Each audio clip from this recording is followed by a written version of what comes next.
যুক্তরাষ্ট্রে অভিবাসী অধিকার সংগঠনগুলোর যৌথ মামলার পর এবার 17,000 বাণিজ্যিক ড্রাইভারের লাইসেন্স বাতিলের সিদ্ধান্ত মার্চ পর্যন্ত স্থগিত করেছে ক্যালিফোর্নিয়া রাজ্য সরকার।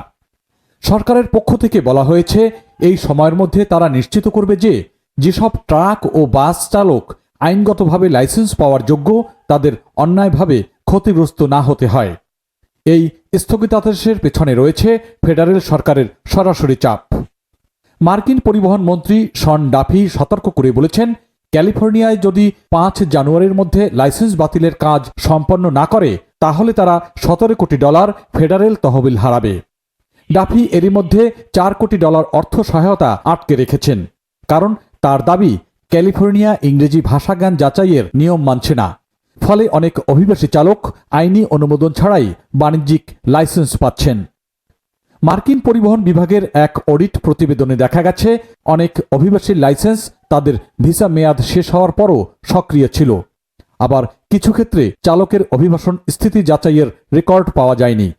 এ কারণে ফেডারেল সরকার রাজ্যকে চাপ দেয় যাতে তারা অবৈধভাবে থাকা চালকদের লাইসেন্স বাতিল করে দেয়।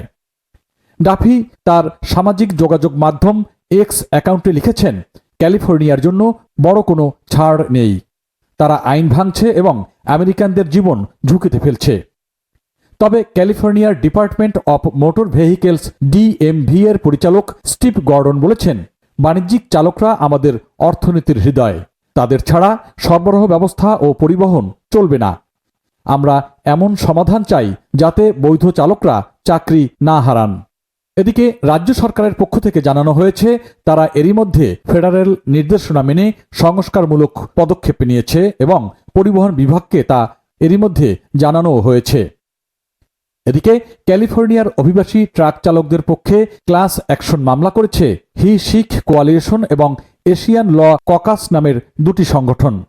তাদের দাবি, অভিবাসী ও শিখ সম্প্রদায়ের চালকদের বাছাই করে হয়রানি করা হচ্ছে। শিখ কোয়ালিশনের আইনি পরিচালক মুমিত কৌর বলেছেন, এই স্থগিতাদেশ একটি গুরুত্বপূর্ণ পদক্ষেপ। এটি হাজারো চালকের জীবিকা রক্ষায় সাময়িক স্বস্তি এনে দিয়েছে। মামলার প্রেক্ষাপটে উল্লেখ করা হয়, ফ্লোরিডা ও ক্যালিফোর্নিয়ার দুটি মারাত্মক সড়ক দুর্ঘটনায় শিখ ট্রাক চালকদের জড়িত করা হয়, যা পরবর্তীতে অভিবাসী চালকদের বিরুদ্ধে ব্যাপক বৈষম্যের জন্ম দেয়। জানা গেছে, যুক্তরাষ্ট্রের প্রায় 20% ট্রাক চালকই অভিবাসী।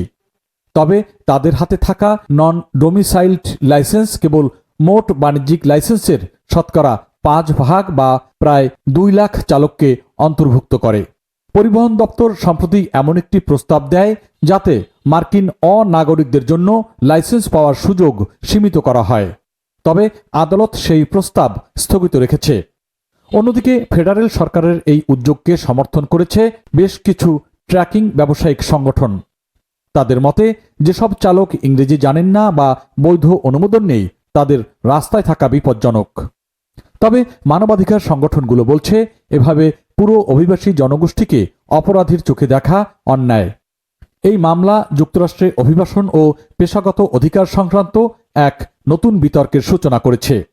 লস অ্যাঞ্জেলেস টাইমসের বিশ্লেষণে বলা হয়েছে, এটি কেবল একটি রাজ্যের বিরোধ নয়, বরং ফেডারেল নিয়ন্ত্রণ বনাম রাজ্য স্বায়ত্তশাসনের এক সংঘাতের নাম।